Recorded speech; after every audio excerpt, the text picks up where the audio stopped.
Okay, let's start. Like I said previously कि इस class में हम cellulitis पढ़ेंगे. So what is cellulitis?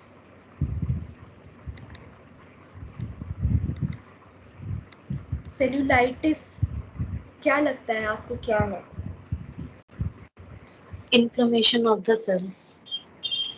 Inflammation of the okay. Ma'am, skin cells. हाँ ठीक है.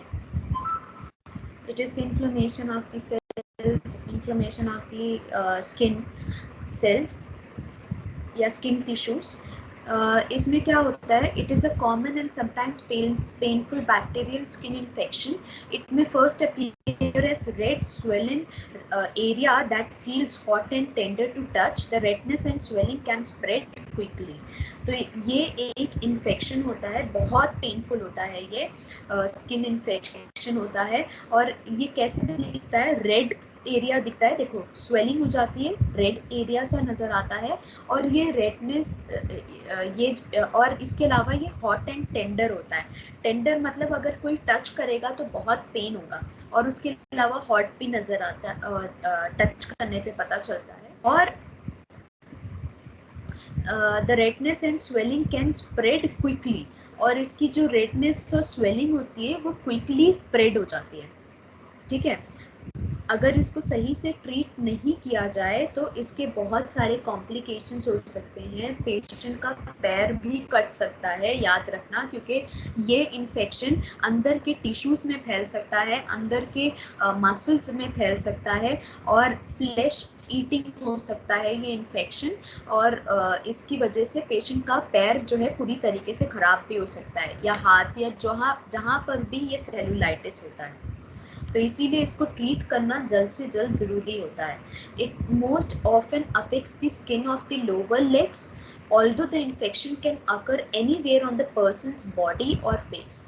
वैसे तो ये ज़्यादातर लोअर लेग्स में होता है, लेकिन इसका इन्फेक्शन कहीं पर भी हो सकता है, पेशेंट के बॉडी की पूरी बॉडी में कहीं पर भी, और फेस पर भी कहीं पर भी हो सकता है ये. Cellulitis usually happens on the surface of the skin, but it may also affect the tissue underneath.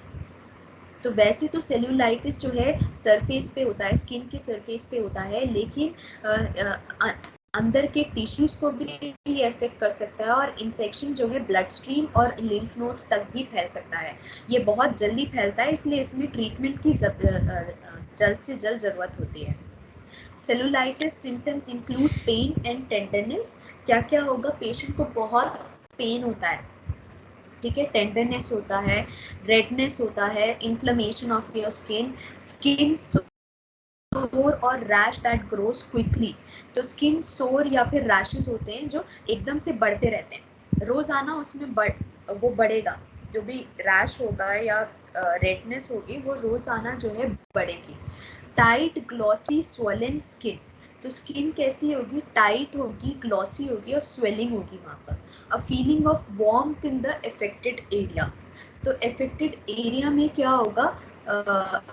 उसमें फीलिंग ऑफ वार्मथ होगी, मतलब अगर उसको आप टच करोगे तो वहाँ पे गर्म नज़र आएगा. कभी कभी इसमें एब्सिस भी होता है, एब्सिस या पस भी होता है, और पेशेंट को फीवर भी हो सकता है. कभी कभी ऐसा होता है कि एब्सिस भी होता है, कभी कभी ऐसा भी होता है कि एब्सिस नहीं होता. कॉजेज क्या होते हैं इसके? कॉजेज होते हैं cellulitis occurs when certain type of bacteria enter the skin through a cut और crack.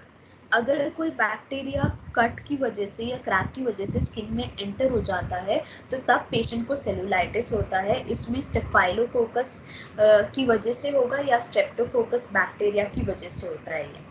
The infection can start in skin injuries such as cuts, bug bites, surgical wounds. अगर surgical wound है तब भी हो सकता है ये इन्फेक्शन. छोटा सा कट है तो तब भी हो सकता है.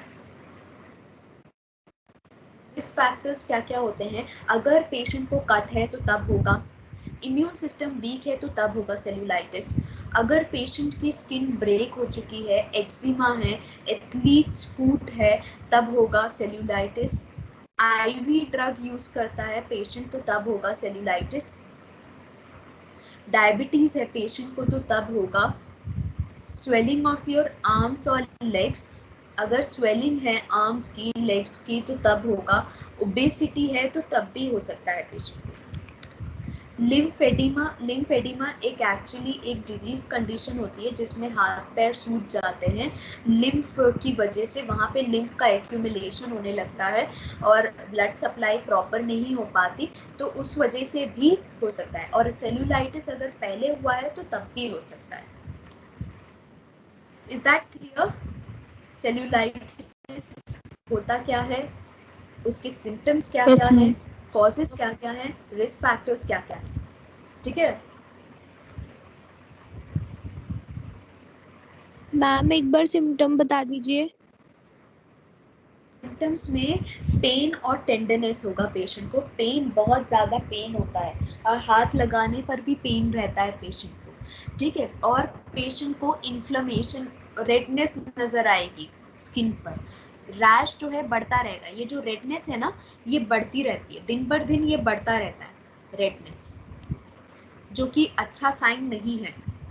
टाइट ग्लॉसी स्वेलन स्किन होगी, टाइट स्किन हो जाती है, ग्लॉसी मतलब चमकने लगती है, जैसे स्वेलिंग में कभी कभी चमकती है ना स्किन, वैसी टाइट ग्लॉसी स्वेलन स्किन होगी। A feeling of warmth in the area, affected area में वार्म होगा। एन एब्सिस विद पस और फीवर, ठीक है, एब्सिस होगा पेशेंट को और फीवर होगा। Okay ma'am. एब्सिस का जैसे मैंने आपको बताया, कभी कभी तो एब्सिस होंगे और कभी कभी एब्सिस नहीं भी होगा। डायग्नोस्टिक इन्वेस्टिगेशन, फीवर भी ज़्यादातर तब होगा अगर इन्फेक्शन ज़्यादा स्प्रेड हो गया है तो तब भी फीवर होगा, अगर ज़्यादा स्प्रेड नहीं हुआ है तब फीवर नहीं होगा। तो डायग्नोस्टिक इन्वेस्टिगेशन क्या क्या होते हैं इसमें? डायग्नोस्टिक इन्वेस्टिगेशन में फिजिकल एग्जामिनेशन होगा, पेशेंट की स्किन को देखकर ही पता चल जाएगा कि ये सेल्यूलाइटिस है, ठीक है। और इसके अलावा पेशेंट की स्किन में पेशेंट की स्किन में डॉक्टर मार्क बना देंगे ये देखने के लिए कि रेडनेस बढ़ तो नहीं रही है, क्योंकि कई बार ऐसा होता है कि रेडनेस जो है बढ़ने लगती है और स्वेलिंग भी स्प्रेड होने लगती है, जो कि सही सिम्टम, सही साइन नहीं है। और कई बार डॉक्टर को अगर ऐसा लगता है कि इन्फेक्शन ज़्यादा फैल गया है तो डॉक्टर जो है ब्लड सैंपल लेंगे और वूंड टेस्ट करेंगे फॉर दी बैक्टीरिया, ये देखने के लिए किस टाइप का बैक्टीरिया है, फिर उस हिसाब से वो एंटीबायोटिक्स देंगे। तो क्या सेल्यूलाइटिस कंटाजियस है, क्या ये फैल सकता है? वैसे तो ये कंटाजियस नहीं होता, लेकिन अगर किसी की स्किन में कट है और उसने इन्फेक्टेड पर्सन को अपने बेयर हैंड से टच किया है तब हाँ ये फैल सकता है। अदरवाइज सेल्यूलाइटिस एक पर्सन से दूसरे पर्सन में नहीं फैलता, लेकिन अगर स्किन में कट है और उसने किसी पेशेंट को टच किया है, इन्फेक्टेड पर्सन को की स्किन को टच किया है, तब ये फैल सकता है। Is that clear? अगर कट नहीं यस भी है, अगर पेशेंट को एक्जिमा है तो तब भी हो सकता है, या पेशेंट का इम्यून सिस्टम वीक है तो तब भी वो इजीली कैच करेगा इसको। वैसे तो सेल्यूलाइटिस ट्रीट हो सकता है, लेकिन अगर इसको टाइम पे ट्रीट ना किया गया तो ये बहुत ज़्यादा डेंजरस होता है।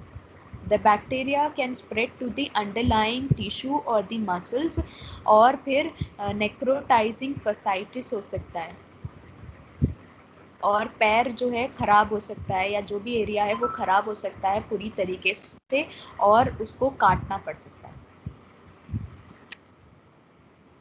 ट्रीटमेंट क्या कर सकते हैं, आपको क्या लगता है, क्या ट्रीटमेंट दे सकते हैं हम पेशेंट को इसमें?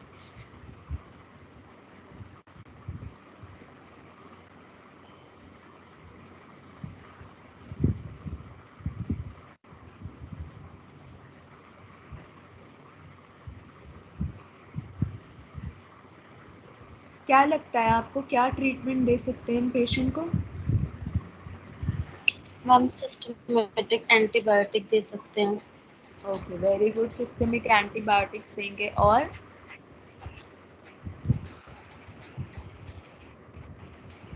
हम टॉपिकल एंटीबायोटिक्स भी दे सकते हैं। टॉपिकल एंटीबायोटिक्स इतना ज़्यादा इफेक्टिव नहीं होंगे।